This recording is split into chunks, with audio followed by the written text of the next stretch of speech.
Assalamualaikum warahmatullahi wabarakatuh. Waalaikumsalam warahmatullahi wabarakatuh. Anak cucu mantu, sanak gadang dan teman-teman semua, bagaimana kabarnya? Ya, baik semua ya. Ya, semoga baik dan sehat selalu ya. Hmm. Ya, kali ini Kakek Sigit akan menceritakan kisah uniknya terkait dengan pengalamannya saat mudik ya. Jadi ada beberapa seri mudik yang akan nanti diangkat oleh Kakek Sigit. Nah, kali pertama ini topik yang akan diangkat adalah serial mudik dengan judul mudik dengan bis hantu. Ya, silakan kakek untuk menceritakan dengan lengkap. Ini kejadian udah lama. Jadi waktu itu belum ada di media, di medsos atau media itu kan akhir-akhirnya sering ada cerita orang naik bis hantu ya. Tapi ini kejadian udah lama, jadi 1979 waktu itu kelihatannya belum ada cerita-cerita soal bis hantu. Belum ada medsos soalnya. Iya, belum ada medsos. Ini kejadiannya tahun 79 itu saya mahasiswa ya, tingkat 2. Itu karena saya kuliah di Bandung. Nah, mau mudik itu ke Jawa Timur ya, suatu kota di Jawa Timur, di dekatnya kota Malang ya. Lawang lah. Iya. Nah itu karena tugas yang sangat banyak, kita nggak sempat untuk beli tiket bis malam maupun kereta api. Jadi begitu tugas itu udah diselesaikan, Tugas kuliah ya. tugas kuliah itu saya ingat itu ada tugas gambar teknik, kalau nggak salah itu susah banget bikinnya, lama karena kita bukan jurusan mesin, bukan jurusan sipil, bukan arsitek, tapi waktu itu ada kuliah gambar teknik yang buat kita berat. Begitu tugas itu selesai, itu udah min berapa ya saya lupa, saya langsung bersama teman saya sama-sama yang tujuannya ke Jawa Timur juga, langsung ke Terminal Cijam. Ya, di Bandung itu Terminal Cijam itu untuk jurusan ke Jawa Timur. Waktunya Jawa Tengah. sore ya? Pokoknya jurusan timur. Sore ya? Agak siang gitu. Agak siang. Ya, saya lupa persisnya, mungkin jam 11-an, jam 10-an. Kemudian di terminal itu kita cari tiket bis malam yang langsung ya. Kalau bis malam itu kan patas gitu ya. Jadi tujuan langsung dari Bandung Surabaya atau Bandung Malang gitu. Udah nggak ada, jadi udah habis. Tiket kereta api juga udah nggak ada waktu itu. Jadi kita terpaksa naik bis Bumel. Bis Bumel itu istilahnya bis yang ganti-ganti. Jadi dari Bandung ke Cirebon gitu ya. Cirebon kemudian berhenti, kemudian naik lagi yang terjauh dari situ yang ada itu tiketnya waktu itu kita dapat ke Pekalongan. Kemudian dari Pekalongan kita naik lagi jurusan Semarang ya, cari yang jauh-jauh aja. Terus dari Semarang ke Solo. Nah, ini kejadian yang sebenarnya kita nggak yakin benar ya itu bis hantu, bukan, cuman ya itu kemungkinan besar sih itu bis hantu.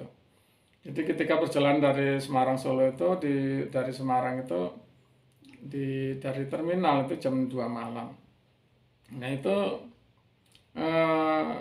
ketika kita naik itu bisnya udah penuh. Memang kita pertama udah mulai heran ya, sejak awal itu bisnya udah penuh dan kelihatannya nggak menawari kita, tapi karena kita buru-buru kan, itu udah dari Bandung udah capek, dari siang jam 2 malam masih sampai di Semarang, belum ke Jawa Timur ini.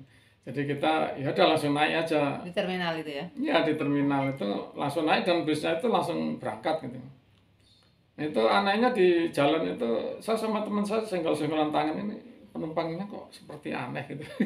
Anehnya itu wajahnya sih kelihatan seperti pucat ya, bajunya juga seperti kumal gitu. Tapi pembicaraannya itu aneh, bahasanya kita nggak paham gitu. Yang dibicarakan itu kita nggak paham, padahal kan kita dari Jawa Timur juga kan, kuliah di Bandung, banyak orang daerah Semarang, daerah Solo itu kan banyak, jadi kita udah biasa mendengarkan orang daerah Semarang, Solo bicara itu kita ngerti gitu. Tapi itu kita nggak ngerti pembicaraannya itu. Kita seperti merasa di planet lain gitu. Jadi ini bener nggak sih bis kita? Terus akhirnya ya jalannya ngebut lagi. Nah pas terus kemudian sampai di suatu tempat yang gelap, sepi itu, kita nggak tahu kota apa itu, di antara Salatiga sama Boyolali lah kurang lebih di situ. Nah itu bisa berhenti terus semua penumpang turun. Nah, penumpang turun, ya terus supirnya ikut turun, kondektor turun. Nah ini kondektor ini kita nanya itu ya sejak dari berangkat itu sampai ke tempat itu tuh kondektornya nggak narik tiket, misalnya kondektor bis Bumel itu kan Nggak narik bayaran. iya narik bayaran ke penumpang itu, kondektor diem aja di depan. Terus kemudian semua turun berhenti ya turun, ya kita ikut-ikutan turun. Kita ikutan turun terus bingung nih, waduh di tengah jalan kok turun. Saya pikir mau berangkat lagi istirahat gitu, tapi bukan di rumah makan. Kalau bis-bis itu kan berhenti bisa di rumah makan. Ini bukan di rumah makan, berhenti gitu. Terus ya kita ikut turun gitu. Terus kita, waduh gimana ini capek lah, kita berhenti dulu. Saya berdua sama teman laki-laki saya. Itu kita berdua terus menuju warung kopi lah, warung yang masih buka, warung di pinggir jalan itu. Ya kebetulan ada gitu. Warung kecil itu kita turun ngopi di situ. Tapi kita ngelihat bisnya itu yang berhenti kan kita takut ketinggalan gitu. Ya ternyata kita lihat bisnya udah nggak ada. Waduh ketinggalan ini kita ini. Terus kita ya bingung gitu, terus ngobrol sama tukang warungnya ada yang liatin dari tadi. Kelihatan kita bingung itu, terus kita ngobrol itu. Saya tanya sama ibu warungnya, ibu ini saya ketinggalan bis ini, padahal tadi itu berhenti, saya juga heran kenapa bukan diberhenti di rumah makan misalnya di restoran, berhenti kok di jalan sepi gitu ya. Karena kita haus, kita ngopi di sini kok terus bisnya pergi, kita ketinggalan, gimana ini?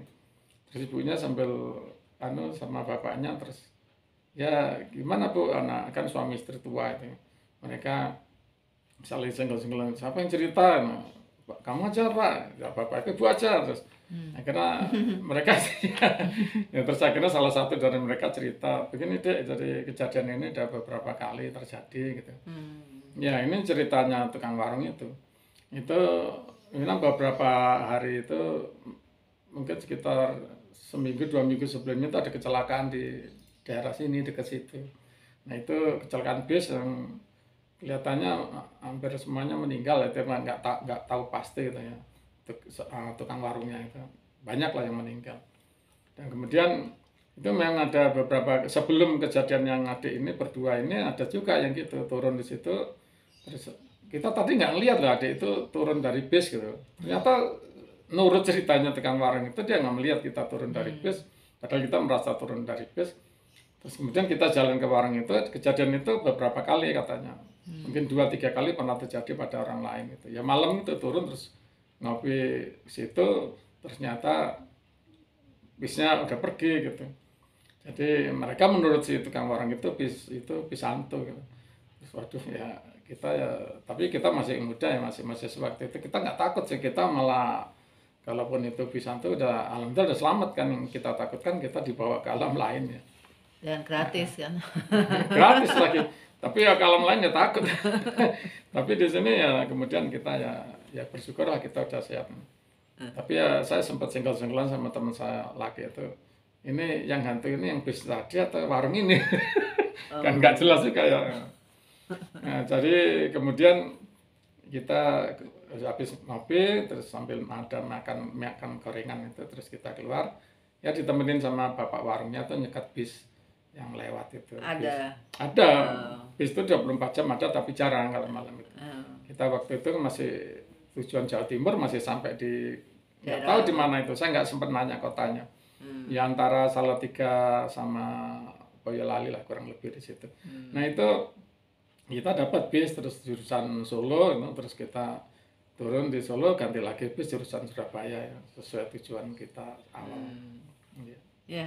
Ya.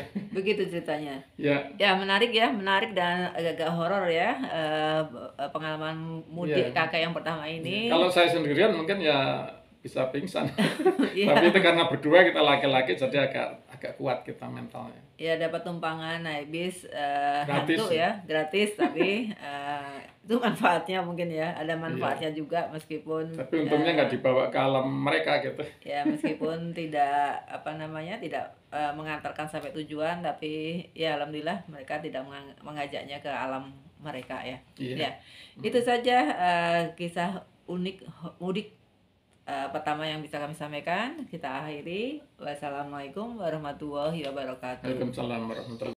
Assalamualaikum warahmatullahi wabarakatuh. Waalaikumsalam warahmatullahi wabarakatuh. Hai guys, apa kabar? Hari ini kita akan masuk pada kisah horor kakek yang akan mengangkat topik terkait dengan hantu tidak mengganggu ahli tahajud. Iya. Ya. Ya. Bagaimana keseruan dari kisah horor ini? Silahkan langsung saja pada kakek untuk menyampaikannya. Baik. Terima kasih atas pengantarnya. Assalamualaikum warahmatullahi wabarakatuh. Waalaikumsalam. Jadi cerita ini kejadian bukan di rumah saya dan bukan saya yang ngalami ya. Tetapi ini rumah seorang ibu ya yang kenal teman saya, yang dia tetangga 2 rumah di sebelah kanan rumah saya. Ya berapa tahun yang lalu ya, 10 tahun yang lalu lah kurang lebih, atau 10-20 tahun yang lalu lah. Jadi bukan di rumah yang saya tempati sekarang, tapi dulu saya sebelum di rumah ini. Jadi ceritanya si ibu ini setelah renovasi rumahnya ya, itu belum pindah karena beliau masih bertempat di rumah sebelumnya.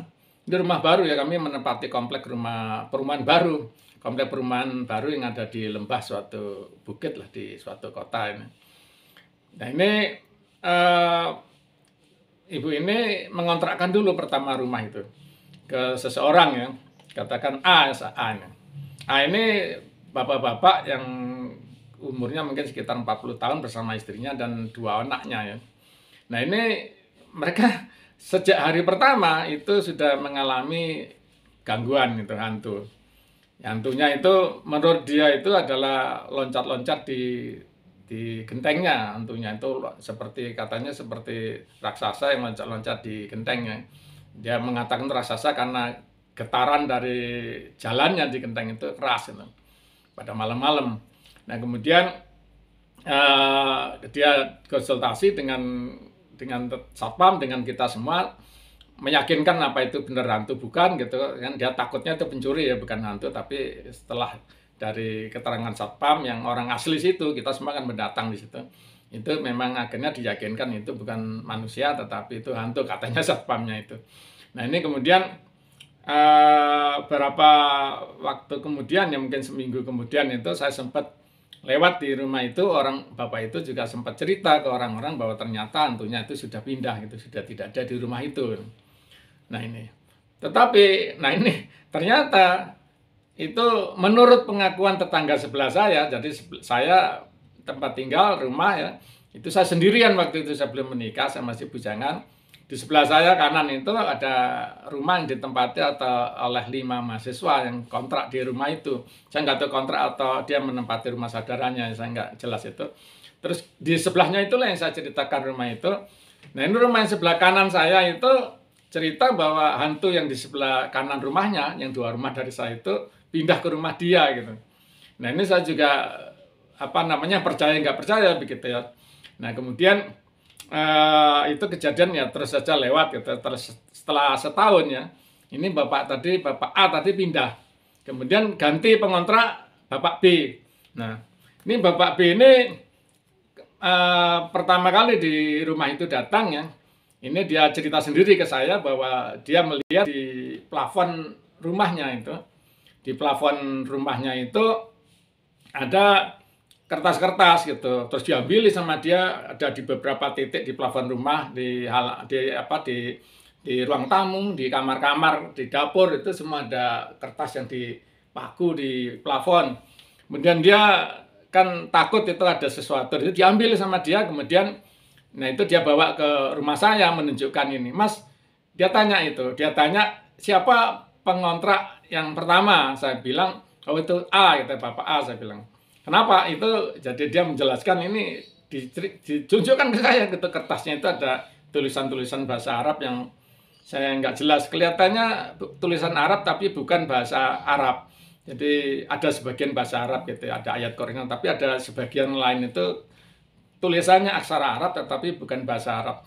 Nah itu terus kemudian dia bertanya ke saya kan, jadi si Bapak B yang mengontrak rumah itu bertanya, dan ya saya manggil mahasiswa sebelah itu untuk menjelaskan supaya bersama-sama, saksiannya bukan saya gitu. Jadi bahwa ini adalah namanya suatu teknik cara dari Bapak A itu untuk mengusir hantu di rumahnya. Jadi di rumah itu ada hantunya, kita ceritakan. Saya nggak berani cerita sendiri. Waktu itu saya manggil tetangga sebelah mahasiswa itu untuk cerita sama-sama bahwa di rumah itu menurut keyakinan orang-orang di sini ada hantunya. Saya tidak pernah melihat, ya, kemudian tidak pernah merasakan juga fenomena itu.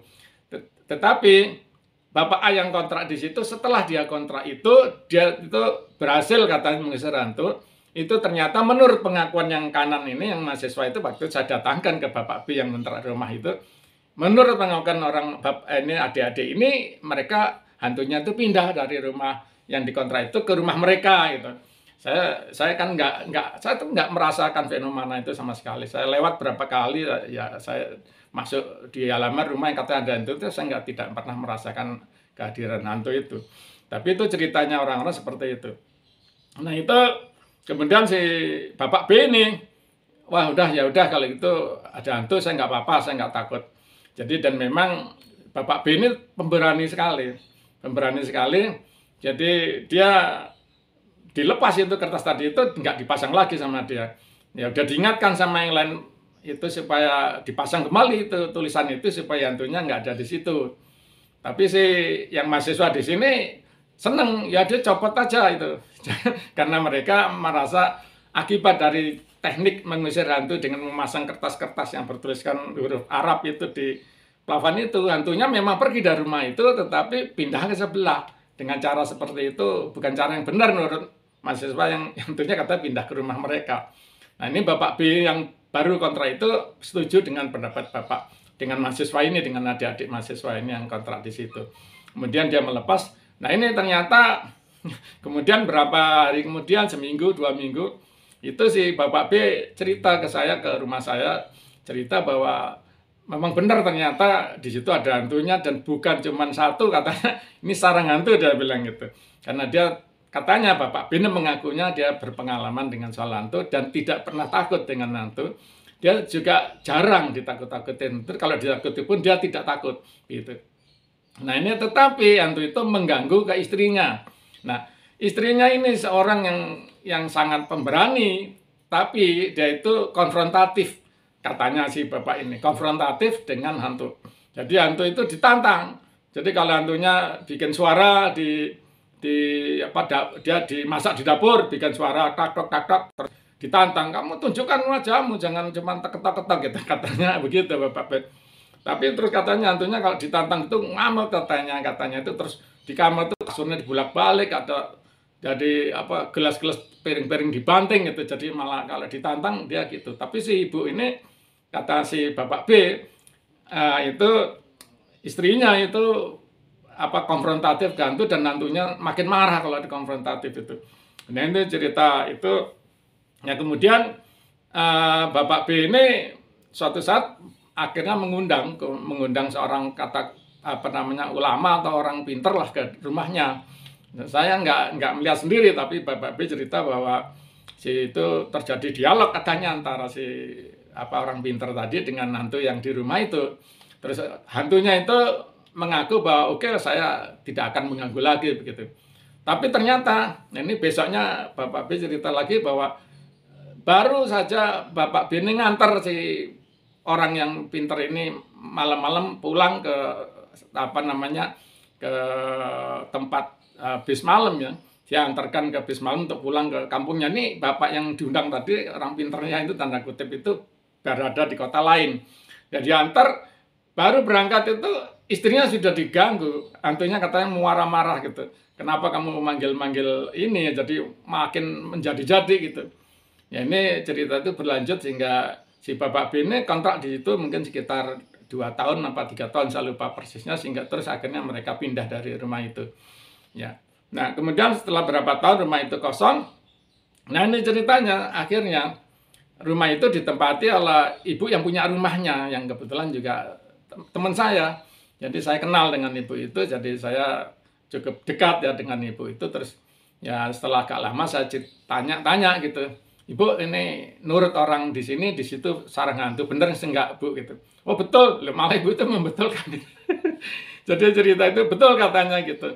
Nah terus kemudian, kok ibu tahu kalau apa namanya betul gitu. Iya, saya kalau ada apa namanya orang yang saudara ke sini, keponakan di sini gitu ya, menemani saya gitu. Ini ibu-ibu itu sendiri di rumah itu karena suaminya berada di luar kota dan jarang pulang ke rumah. Nah itu si keponakan yang nemani ini, kata si ibu itu diganggu katanya. Saya tanya gangguannya gimana? Wah ya ekstrim katanya, ada kepala lewat ya. Nanti nonton TV kepala lewat, cuman kepala doang katanya. Nah terus ini juga cerita si ibu tadi kan ya. Nah ini terus ya saya tanya gitu loh, kalau gitu ibu diganggu juga enggak? Kalau saya alhamdulillah enggak pernah diganggu. Cuman itu kejadian itu ya kalau misalkan saya keponakan saya teriak-teriak, terus saya nggak ikut nonton TV, keponakan saya teriak-teriak terus saya datangi dia cerita keponakannya pucat, terus kemudian cerita bahwa dia barusan ada kepala lewat gitu lagi nonton TV.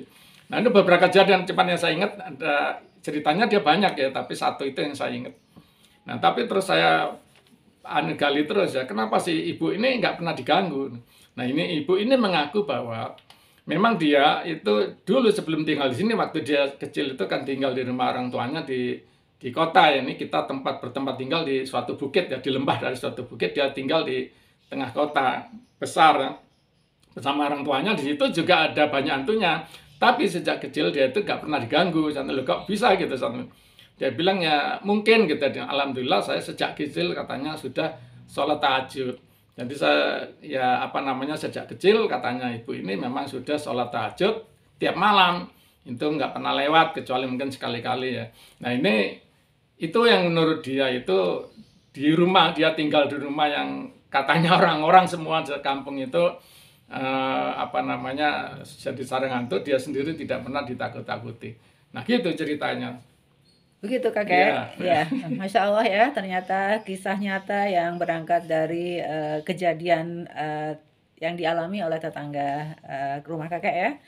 Hantu tidak mengganggu ahli tahajud pemilik rumah, ya. Kita insya Allah insya Allah benar begitu. Ya, kita bisa ambil hikmah dari pengalaman ini atau cerita ini, dan mudah-mudahan bisa membangkitkan semangat kita untuk istiqomah untuk sholat tahajud tiap hari. Ya. Ya mungkin tujuannya bukan hanya untuk supaya hantu nggak takut ya, tujuannya kita lillahi ta'ala, kita tawakal ya. Ini hanya efek samping lah, efek samping dari orang yang tahajud tiap hari. Efek sampingnya hantu jadi segen gitu, nakutin dia gitu ya. Itu saja guys, kita tutup. Wassalamualaikum warahmatullahi wabarakatuh. Waalaikumsalam warahmatullahi wabarakatuh. Assalamualaikum warahmatullahi wabarakatuh. Jumpa lagi di channel Mbah Hariri Index dengan konten bukan horor biasa. Kali ini Simbah akan mengangkat topik yang berjudul hampir disesatkan suara gamelan gaib. Gamelan adalah ensemble musik yang biasanya menonjolkan metalfon, gambang, gendang, dan gong. Musik yang tercipta pada gamelan Jawa berasal dari paduan bunyi gong, kenong, dan alat musik Jawa lainnya. Irama musik umumnya lembut dan mencerminkan keselarasan hidup sebagaimana prinsip hidup yang dianut pada umumnya oleh masyarakat Jawa. Gamelan Jawa biasanya merupakan instrumen pendukung untuk digelarnya suatu acara atau suatu hajatan yang biasanya terkait dengan pentas live wayang kulit. Pada masanya, wayang kulit adalah kegiatan live yang sangat digemari oleh semua lapisan masyarakat, khususnya pencinta seni tradisional. Simbah termasuk sisa-sisa orde lama yang sisa-sisa masyarakat orde lama yang mencintai kesenian tradisional ini. Udah reformasi. Ya, dan untuk berburu menikmati live musik, live seni wayang, Simbah bisa dilakukan dengan berjalan kaki sampai berapa kilometer ya. Ya, dan memang seni wayang kulit ini menjadi daya tarik yang bagi Mbah tidak ada halangan untuk melihatnya dimanapun dia berada. Nah ini ada satu kisah yang nanti akan disampaikan oleh Simbah, bagaimana dia mendengar bunyi-bunyian gamelan dan mendorongnya untuk mengikuti arah suara tersebut untuk harapannya menikmati wayang kulit yang sudah ditunggu-tunggu acaranya. Ya. Silakan Mbah untuk sampaikan. Baik, terima kasih MC, Ibu MC. Jadi ceritanya saya memang itu waktu kecil itu. Waktu kecil itu antara tahun 60 tahun 70 itu di kampung saya itu wayang kulit itu memang jadi jadi hiburan rakyat lah yang bisa ditonton secara gratis. Jadi zaman dulu kan, zaman waktu itu ya, orang kalau punya hajatan menikahkan anak ya, mantu, atau kadang-kadang kalau yang kaya itu sunatan itu, khitanan aja juga dirayakan dengan wayang kulit waktu itu ya. Jadi sebelum sekarang kan udah berganti dengan cara-cara orang barat ya, yaitu diadakan di gedung gitu ya. Jadi dulu nggak ada acara di gedung itu. Kalau acara nikahan gitu, pesta pernikahan itu di rumah, di halaman rumah itu. Memang zaman dulu beda sih ya. Zaman dulu kan rumah-rumah orang itu yang relatif kaya kan halamannya luas gitu ya. Jadi memang ada tempat lah untuk memasang peralatan-peralatan wayang kulit itu ya. Jadi wayang kulit itu kan wayangnya ditaruh ditancapkan di gedebok pisang itu gedebok itu bahasa Indonesianya apa, Bu? Pelepah pisang tapi batang pisang itu mungkin panjangnya sekitar 3 meter ya, itu dipasanglah wayang-wayang itu ditegakkan gitu. Yang di sebelah sisi kanan itu tokoh-tokoh baik gitu ya. Pandawa itu Yudhistira, Bima atau Werkudara itu Werkudara, Arjuna ya, Nakula Sadewa. Pokoknya yang baik-baik, Kresna itu ada di sebelah kanan. Sebelah kiri ini yang tokoh-tokoh jahat. Jadi Kurawa itu dan lain-lain ya. Itu ditaruh di situ, kemudian dalangnya di tengah. Di tengah itu dalang di tengah, di posisi tengah itu, kemudian dia berperan gitu ya, belum buat anak orang zaman sekarang mungkin udah nggak pernah nonton ya. Dia itu berperan untuk wayang itu dimainkan, jadi dalang itu sangat luar biasa ya, artis yang sangat luar biasa waktu itu. Jarang dalang itu bisa terkenal untuk diundang-undang. Itu biasanya kalau di kampung saya itu ngundang dalang itu dari kota yang sangat jauh. Di kampung saya nggak ada, sampai satu kabupaten nggak ada dalang yang terkenal itu bisa ngambil dari kabupaten lain. Orang yang hebat-hebat itu karena dalang itu dia punya kemampuan memainkan wayang ya. Wayang itu jadi dia keahlian tangannya. Dia kan wayang itu harus berbicara ya biasa, kemudian menyembah, kemudian perang. Nah itu dia bisa punya keahlian yang hebat, itu dalang bisa punya keahlian yang luar biasa mempertarungkan wayang itu.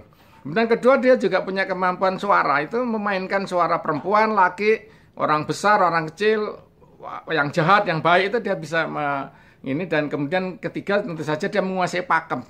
Dia menguasai cerita-cerita wayang itu dengan baik sehingga dia bisa bertutur.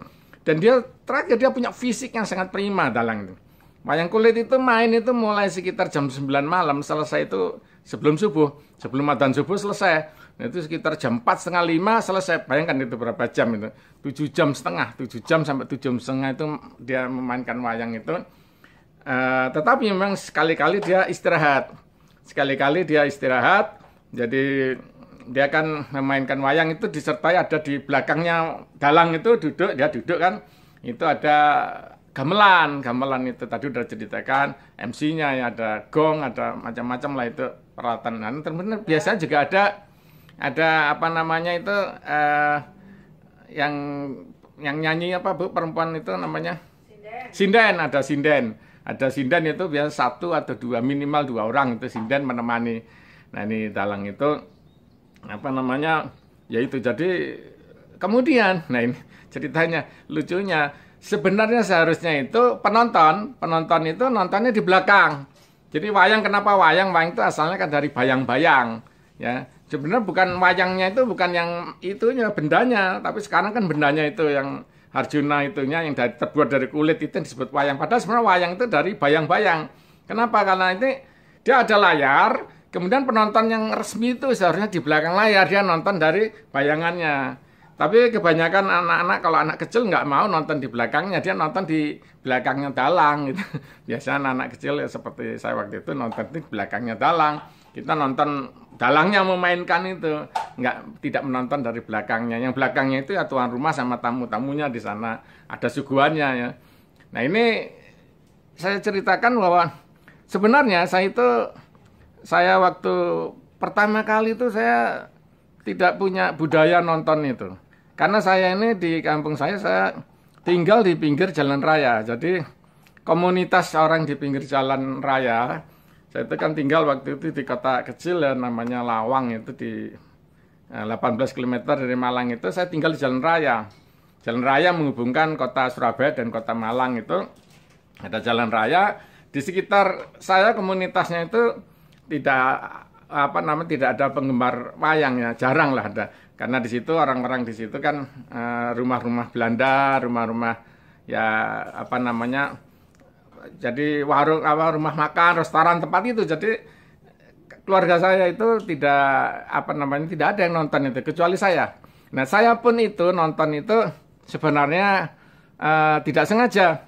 Ya, pertama kali saya ceritanya nonton wayang kulit itu, saya waktu itu main di rumah rumah ada dekat rumah saya itu ada teman saya itu punya kakak.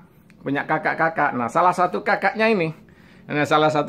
ini namanya D. Nah, ini saya waktu itu dia lagi mempersiapkan alat-alat gitu ya. Saya nggak ngerti waktu itu, saya bener-bener nggak ngerti, saya masih SD kelas 5 itu ya, pertama kali saya nonton wayang yang nggak sengaja itu. Jadi SD kelas 5 ada kakak teman saya itu mungkin umurnya beda cukup jauh dengan saya, dia mungkin udah setingkat, dia nggak sekolah, tapi kalau sekolah itu mungkin harusnya udah SMA atau udah selesai SMA. Jadi dia memainkan alat yang disebut dadu itu ya. Nah itu dipanggil, Didik kamu sini, lihat nih saya memainkan alat ini ya. Dia mempertunjukkan permainan dadu itu ya. Main dadu itu, coba kan dadu itu ada tanda itu ya, dari kubus ada 6 sisi kan. Bisa dibalik ada tanda 1, 2, 3, 4, 5, sampai 6 kan.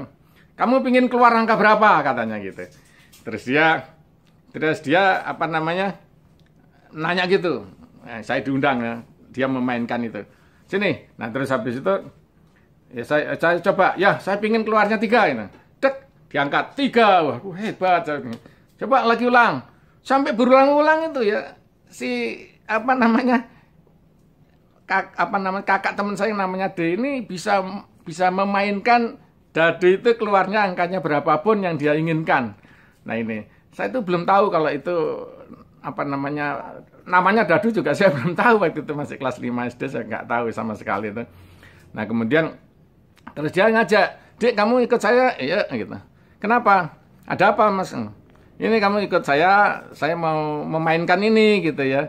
Nanti mainan ini, oh sulap ya mas itu, tapi ditonton terus dibayar. Oh enggak, kamu nonton aja nanti ya.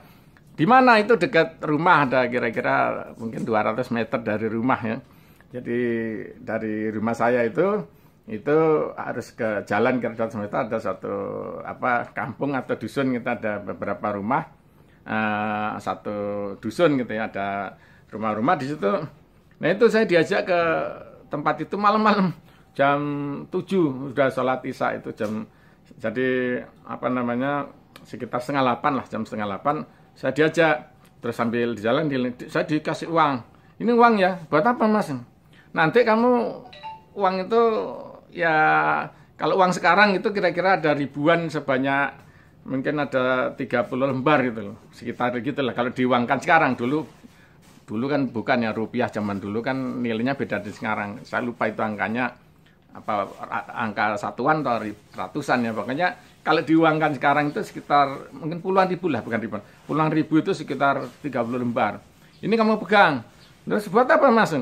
Ini nanti kamu kalau saya udah siap-siap main ini ya, dia ngomongnya main sulap. Saya nggak ngerti, masih kecil ya. Jadi nanti kamu naruh ya uang itu, naruh di tempat itu, di salah satu angka yang kamu inginkan. Oh iya mas, Tapi nanti terus kalau udah uangnya habis, kamu pergi ya, kamu pulang ya. Nah itu yang 10.000 ambil gitu. Wah saya seneng kan disuruh itu kan. Jadi nah apa namanya disuruh memainkan itu. Tapi begitu saya lihat ya, saya diajak ke tempatnya itu, saya baru lihat loh, kok ini ada tempat itu ada itu wayang itu. Rupanya di sini ada suatu pertunjukan wayang kulit. Saya baru tahu ini ada wayang kulit. Saya nanya, Mas, ini ada pertunjukan wayang kulit? Oh ya itu udah urusan orang-orang itu yang seneng nonton wayang kulit. Kamu kan nggak tahu, nggak suka. Ya Mas, saya belum pernah nonton gitu. Saya pengen nonton, saya pikir, oh untuk malam nanti jam 9, jam 10 baru main. Nanti kita udah bubar gitu. Lah terus gimana Mas? Ya udah kamu bantu saya ini ya, terus nanti kamu di sini. Nah terus ya saya kamu pergi dulu pura-pura gitu. Dan nanti saya disuruh diundang ngasih kode, saya datang. Nah itu saya datang terus saya duduk, lain saya ngasih dan nah, terus saringan banyak orang datang yang lain ke masang gini. Saya baru tahu ternyata kalau cocok naruh uang itu cocok misalnya 10.000 gitu ya. Terus nanti kalau di yang teman saya itu keluar angkanya itu berapa cocok dengan yang ditaruh di itu, dan itu ternyata orang itu dapat uang lebih dari 10.000 dia dapat 20.000 jadi dia dapat 30.000 gitu. Kalau dia naruh 50.000 misalkan di saat ini uang sekarang ya, kalau uang dulu bukan angkanya bukan 50.000, angkanya satuan lah. 1 rupiah zaman waktu itu mungkin sama dengan sekarang 1.000. Jadi waktu itu lah kalau saya ibaratkan dengan sekarang ditaruh uang sebanyak 50.000 ya. Nah itu apa namanya itu bisa jadi 150.000. Nah saya baru ngerti wah ini apa ya, ini kan sebenarnya saya mikir nggak benar karena ternyata banyak orang yang kalah. Di sebelah-sebelah itu banyak orang marah-marah. Terus saya masang-masang terus akhirnya habis uang saya, terus yang tinggal 10.000 gitu saya bawa, terus udah sekitar jam 8 gitu. Orang-orang terus masih rame itu main itu ya. Itu aduh saya itu belum tahu sama sekali waktu itu namanya judi, dan saya itu dijadikan namanya kalau istilah orang situ saya baru tahu itu setelah lama itu namanya itu combe. Jadi saya dijadikan combe untuk memainkan dadu itu. Tapi ya saya kan ya udahlah selesai, terus saya mulai nonton wayang. Nah ini pertama kali saya nonton wayang kulit itu. Ternyata main mulai jam 9 ya, dalangnya udah datang, terus siap-siap semua, terus ya itu sindennya mulai nyanyi, terus tangtung-tangtung gitu gamelan, terus mulai main wayang. Nah saya nonton itu. Tapi kebanyakan orang terkantuk-kantuk. Banyak anak kecil yang nonton, tapi anak-anak kecil yang seumuran saya, yang lebih kecil sama lebih besar itu nonton di situ. Nonton wayang kulit itu nggak nonton beneran mereka itu. Kalau saya kan serius pengen nonton apa sih gitu ya. Yang lain tuh ternyata cuma main itu, banyak di belakangnya dalang itu. Terus yang orang-orang tua yang serius nonton di belakangnya, di bayang-bayang dari apa namanya, kan ada kain, ada kain itu wayang itu di belakang ada bayang-bayang, ada lampunya. Anak-anak kecil cuma main-main sana lari sini, terus lari ke depannya dalang. Depannya dalang itu kan dia main ada lubang kecil di bawah itu. Nah itu sama tuan rumahnya itu sering dikasih minum kopi, makanan kan gitu di dekat kakinya si dalang itu, dari situ disisipkan. Anak kecil itu lari-lari ke sana ngambil kue-kuenya si dalang itu. Saya lihat, wah anak-anak ini nakal-nakal, saya ini nggak ada yang kenal saya anak-anak itu yang nonton itu. Nggak, bukan teman main, bukan teman sekolah. Nah terus begitu udah mulai agak larut malam, sekitar 10 jam 11, pada tidur anak-anak kecil. Terus ada yang anak yang lebih gede yang nakal-nakal itu, anak-anak yang ketiduran itu diikat kakinya, diikat tangannya, diikat, terus dikasih cabai itu, kasih lombok. Terus bangun pedas, ketawain. Terus saya, waduh kok kayak gini ya.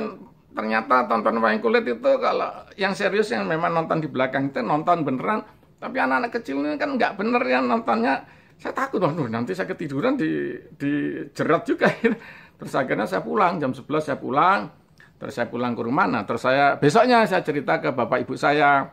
Semalam saya nonton wayang kulit gitu ya. Terus saya cerita, oh, kamu kok nonton? Oh iya, bagus wayang kulit. Ibu saya, bapak saya cerita, bagus kalau mau nonton gitu. Ini kakak kamu nggak ada yang suka nonton ini wayang kulit. Iya memang kita kan orang pinggir jalan besar, nggak ngerti budaya itu ya. Jadi saya seneng nonton itu terus. Tapi saya cerita dari awal. Saya diajak yang Mas D tadi itu, wah jangan itu judi, kaman itu dosa, nggak boleh. Oh, gitu yang nggak boleh, pantas orang itu banyak marah-marah itu.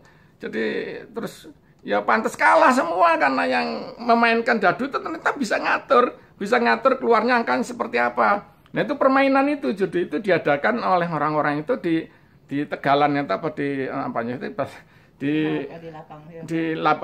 dekatnya rumah itu kan ada.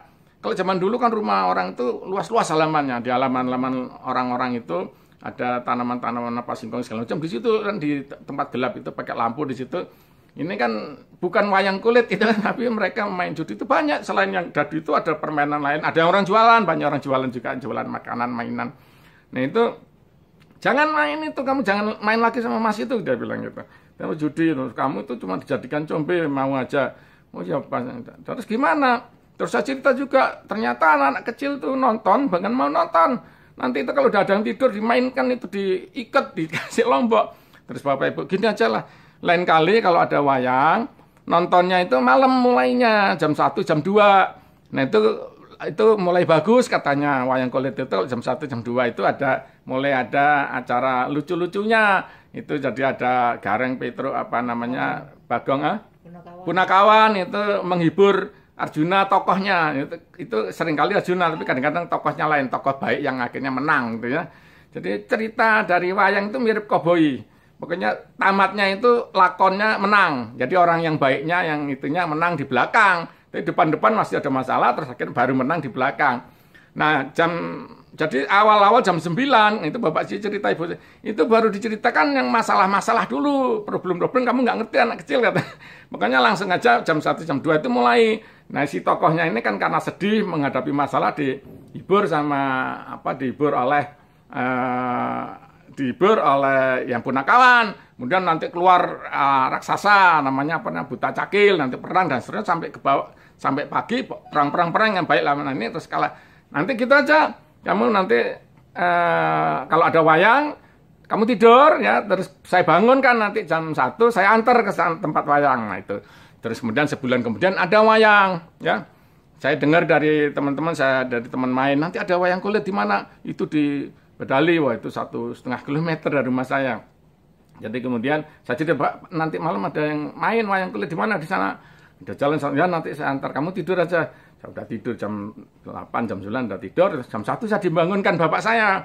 Dibangunkan, terus kemudian saya diantar ke sana. Nanti kamu pulang sendiri ya, kan udah berani Pak. Waktu itu kita anak dulu, zaman dulu pemberani ya, memang zaman dulu.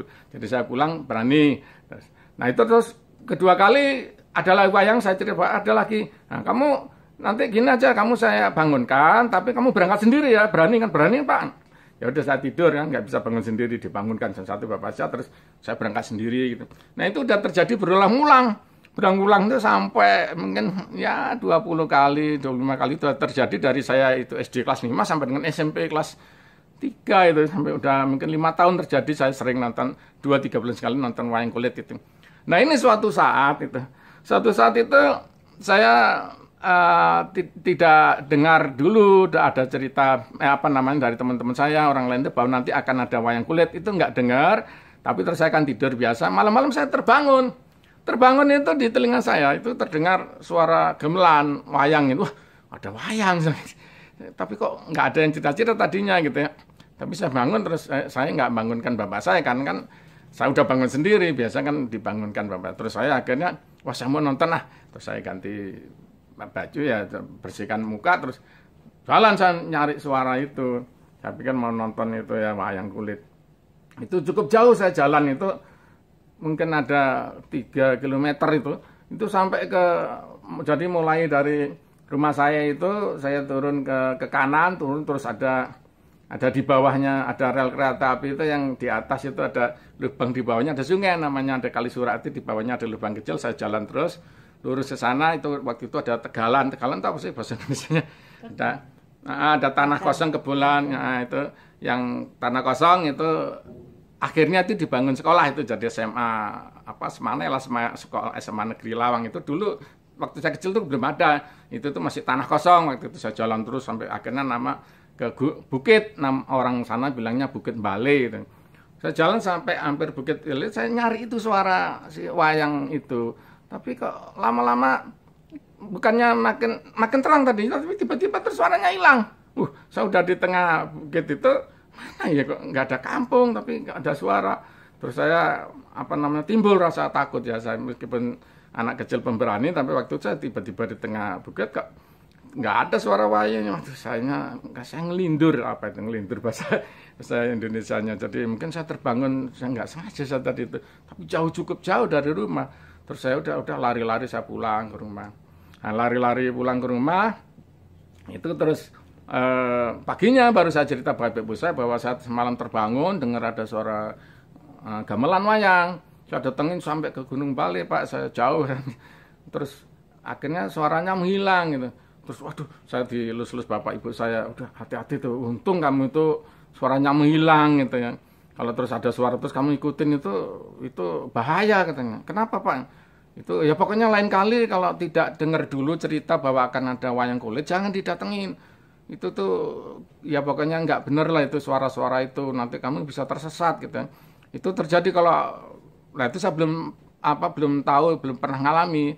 Waktu saya kemudian mulai SMP kelas 3 itu mulai kemudian saya pernah mendaki gunung. Memang ternyata benar kalau di gunung itu kita mendaki gunung itu kadang-kadang kedengaran suara gamelan itu kita harus cuek, jangan kita datengin. Kalau kita datengin kita bisa tersesat. Banyak pendaki gunung yang tersesat seperti itu ya. Jadi saya waktu itu masih kecil, SMP kelas berapa? Saya kelas 2 atau kelas 3 ya waktu itu. Saya baru ingat saya kejadian waktu itu. Jadi ya alhamdulillah ya, waktu itu saya masih bisa diselamatkan Allah gitu ya, bahwa itu suara gamelan yang sebenarnya bukan suara gamelan itu saya datangi kok saya tidak tersesat ya, saya masih bisa mengenali jalan pulang gitu. Nah ini cerita saya waktu itu ya sampai di situ. Gitu Mbak pengalamannya. Ya. Aduh kasihannya orang zaman dulu ya, mau lihat wayang sampai halusinasi sampai jauh-jauh dan ternyata tidak ada. Kalau zaman sekarang tinggal buka aja YouTube, pasti kita bisa lihat wayang. Tapi nggak seru, lebih seru zaman dulu. Ya, suka dukanya orang zaman dulu. Iya. Bagus Mbah, besok lagi cerita lagi yang lain ya Mbak ya. Makasih ya. Tolong harap subscribe, share dan like agar si Mbah menceritakan lagi pengalaman-pengalamannya pada masa muda di kesempatan mendatang. Bye-bye. Assalamualaikum warahmatullahi wabarakatuh. Assalamualaikum warahmatullahi wabarakatuh. Hai. Jumpa lagi dalam channelnya Mbak Haryadi Index dalam konten di balik kisah horor, narasi santuy untuk kisah-kisah horor yang dialami Simbah. Untuk kali ini pengalaman Simbah saat memasuki fase kuliah, kejadian ada di kota Bandung. Topik yang diangkat adalah dibesuk pemilik kontrakan yang sudah meninggal. Silakan Mbah untuk sampaikan secara santuy. Baik, terima kasih MC-nya. Teman serumah saya udah 30 tahun lebih. Dulu asalnya berdua, kemudian bertiga ada satu anak, berempat ada satu anak lagi, dan terus lama-lama sekarang berdua lagi. Jadi ini kisah saya alami tahun 1982 ya. Ketika itu saya mahasiswa tingkat akhir di suatu perguruan tinggi negeri di Bandung. Perlu disebut nggak universitasnya? Boleh. Saya kuliah di Institut Teknologi Bandung. Saya pada waktu itu, karena ini saya itu punya penyakit malaria. Ya, yang ketika saya kena pertama itu umur 2 tahun, itu setiap 2-3 tahun, 4 tahun itu kumat gitu. Nah ini kejadian ini terkait dengan ketika saya malaria saya kumat waktu saya mahasiswa tingkat terakhir.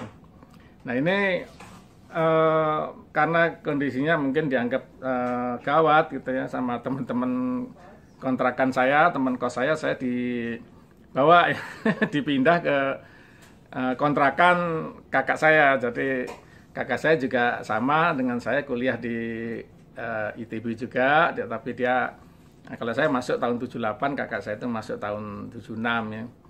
Nah ini kejadian bukan tahun 82 berarti ya, karena 82 itu ada adik saya juga menyusul ke ITB, jadi mungkin tahun 82 awal, antara 81 akhir 82 awal. Nah ini kejadiannya begini. Jadi ketika suatu sore itu saya merasa ada yang apa namanya besuk ya. Saya sakit kan ya malaria itu ya kalau sekarang ini mirip corona lah ya, jadi panas tinggi, demam tinggi ya 39 sampai 41 derajat. Demam yang sangat tinggi, ya menderita banget lah kalau udah kumat itu malaria itu. Jadi tempat tidur itu ya nggak ada yang besar-besar, paling kakak saya kan, saya dikontrakan kakak saya itu, paling kakak saya sekali-kali bawa air minum ya, makanan ke tempat kamar saya. Jadi saya itu kamar, mungkin kelihatannya kamar dari salah satu teman kakak saya. Jadi kontrakan itu di mana di Bandung itu dekat kampus ITB. Itu kalau dulu namanya Lebak Gede, kalau sekarang itu ada apa namanya Bu ya, Sasana Budaya Ganesha. Itu dulu sebelah sananya, sebelah selatan yang jadi Sasana Budaya Ganesha itu dulunya tempat kos-kosan ya, kos-kosan dari mahasiswa yang papan bawah dari segi ekonominya. Kami tinggal di situ. Nah ini ada yang besuk ya, ada seorang bapak-bapak besuk, dia ya gimana ya, agak kurus, agak tinggi gitu, pakai peci. Saya nggak tahu ya, dia masuk terus duduk, terus memijit-mijit kaki saya gitu. Ini penglihatan saya ya. Terus kemudian ya orangnya nanya, gimana Dik, sakit ya? Iya Pak, ini udah lama ya, udah lama. Kok nggak dibawa ke rumah sakit gitu. Terus saya bilang, nah ini masih nunggu beasiswa Pak. Jadi saya nggak punya biaya kalau ke rumah sakit, itu saya nunggu beasiswa. Saya dapat beasiswa waktu itu dari Super Semar. Itu di Rapel biasanya ada 6 bulan itu baru turun gitu. Saya lagi nunggu itu. Oh iya, terus ya ngelus-ngelus apa kepala saya gitu. Sambil ngobrol, kita ngobrol ya baik, terus dia kenalan ya. Saya tanya, Bapak siapa? Terus dia menyebut nama. Wah ini kejadian udah hampir 40 tahun, saya lupa. Dia sebutkan suatu nama, katakan nama saya Pak X gitu. Oh iya Pak. Jadi Bapak tinggal di mana, saya tanya gitu.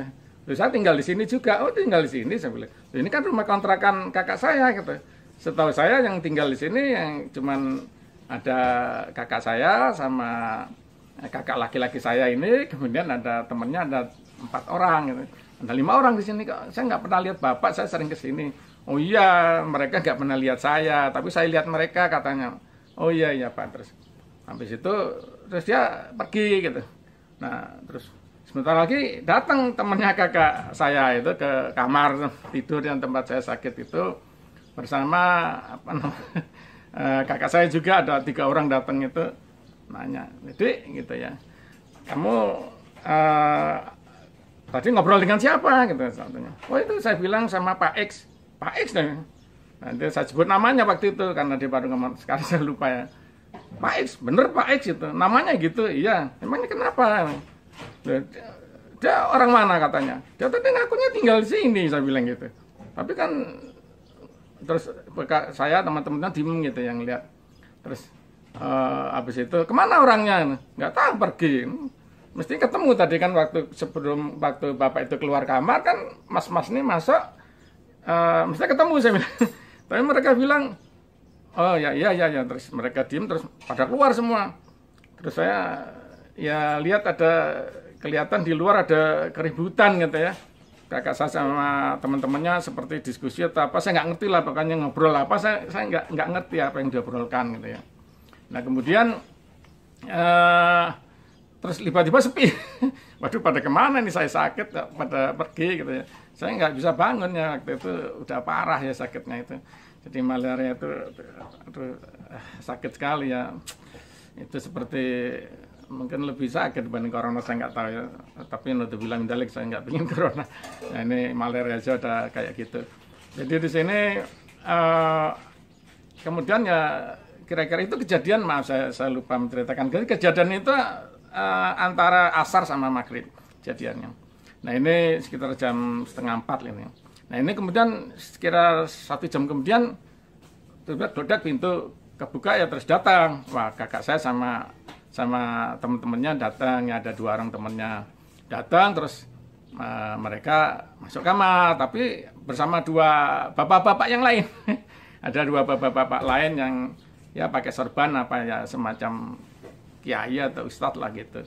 Datang kemudian, nah yang saya ingat gitu ya kejadian itu, terus bapak-bapak dua tadi terus duduk, terus ya qomat kamit baca. Waduh, saya takut, apa saya mau mati ya kok dibaca-bacain.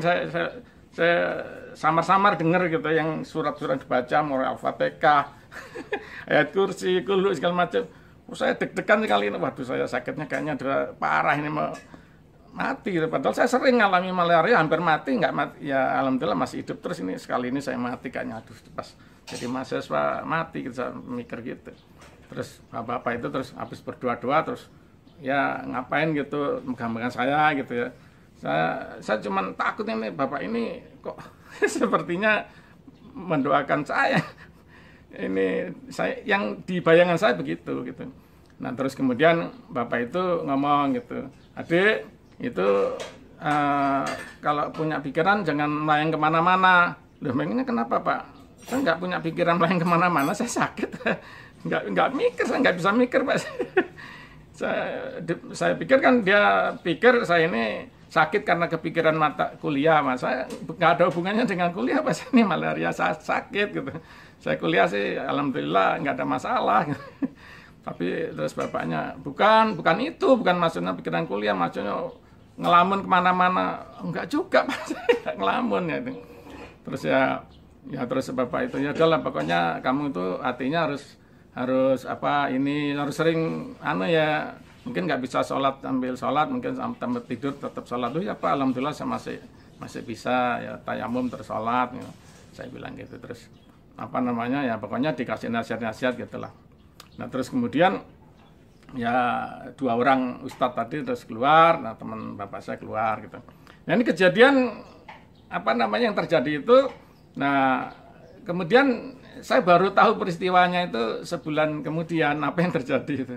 Jadi setelah kejadian itu kurang lebih seminggu kemudian itu atau 3 sampai 5 hari kemudian lah itu kakak saya yang ngecek berita itu di apa namanya uang apa namanya yang tadi saya kan sakit itu nggak ke rumah sakit karena nunggu beasiswa yang turun, terus beasiswanya turun uangnya itu langsung dirapel 9 bulan saya ingat itu. Dapat berapa lumayan waktu itu 9.000 kali 9 bulan kali 17.500. Pada waktu itu 17.500 itu sangat banyak. Jadi kemudian saya sama kakak saya langsung dibawa ke rumah sakit. Dan di rumah sakit saya ya dirawat selama 11 hari ya. Tapi ya sayangnya rumah sakitnya di Bandung kan ya ini sakit kalau mahasiswa sakit udah kayak seperti saya di tesnya kan tes Widal itu. Tes Widal itu tesnya orang tipes negatifnya. Ya jelas negatif, saya ini malaria bukan tipes. Nah kemudian ya akhirnya diobati terus sembuh lah saya alhamdulillah sekitar ya 10-11 hari kemudian saya pulang ke rumah. Kemudian ya setelah masa untuk pemulihan ya akhirnya sembuh. Nah ini setelah udah sembuh saya udah kuliah gitu. Nah pada suatu sore duduk-duduk kan saya masih di rumah kakak saya belum pulang ke kos-kosan saya. Duduk-duduk di ruang tengah itu ngobrol terus kakak saya dan teman-teman atau kakak saya nggak ikut ngomong setahu saya. Teman-teman kakak saya pada ngobrol. Dek, kamu dulu waktu sakit inget nggak ini kejadian-kejadian? Ya inget, kenapa nggak inget? Menurut saya sakit tapi saya inget gitu. Dulu kan kamu pernah dijenguk Bapak X, dia sebut nama itu, Bapak X. Oh iya inget, saya inget bener kan dulu. Terus saya inget Mas itu kan terus datang manggil Pak Ustadz itu kan. Itu saya takut Mas, saya bilang dipanggil Ustadz itu terus dibaca-bacain Al-Fatihah, dibacain ayat kursi, dibacain. Saya pikir saya mau mati. Kenapa kok Masnya manggil Ustadz, apa Masnya mikir saya mau mati Mas? Saya tanya gitu. Terus Masnya itu bilang gini dek, yang kamu sebut yang namanya Pak X itu ya namanya itu saya lupa. Ini saya bukan karena saya menutup-nutupin, tapi saya benar-benar sekarang saya lupa. Disebut nama X itu, nama itu gitu. Itu adalah dan ciri-ciri yang tadi disebutkan ya perawakannya ya. Itu adalah pemilik rumah kontrakan ini. Wah, alhamdulillah Pak, saya bilang alhamdulillah berarti dia besok ya Mas. Gini terus Pak, diam semua. Besok gimana? Itu bapak itu udah meninggal, orang udah meninggal. Iya, jadi kita kontrak ini bapak itu udah udah nggak ada gitu. Terus saya, wah ini ya kalau gitu berarti saya bilang mungkin apa namanya jinnya yang dulu mendampingi bapak itu yang besok. Saya sih santai aja ya, karena saya itu punya keyakinan ya, pada waktu saya udah dewasa itu saya udah ya berdasarkan ilmu-ilmu yang saya baca, buku yang saya baca ya, setahu saya setiap manusia ini didampingi malaikat sama jin ya. Nah ini kemudian kalau orang itu mati itu kan jiwanya atau nyawanya itu dipindahkan, kalau dalam bahasa Arab itu alam barzah. Alam barzah itu artinya alam yang tidak diketahui termasuk oleh jinnya gitu.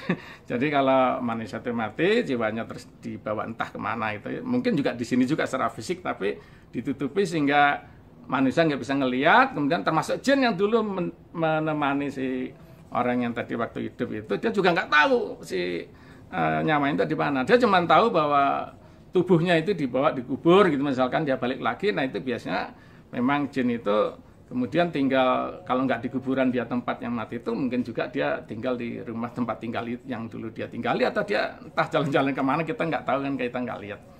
Jadi apa namanya, nah ini cerita saya ya. Jadi memang kisah ini seolah-olah horor, tapi alhamdulillah kalau saya mengalami sangat sering kejadian itu, sebenarnya horor itu kok bukan dinalar secara menakutkan, mengerikan. Jadi kalau kita mengerti secara sains gitu ya, peristiwa yang ada di antara kejadiannya itu, kita bisa menerima dengan apa namanya ya sederhana.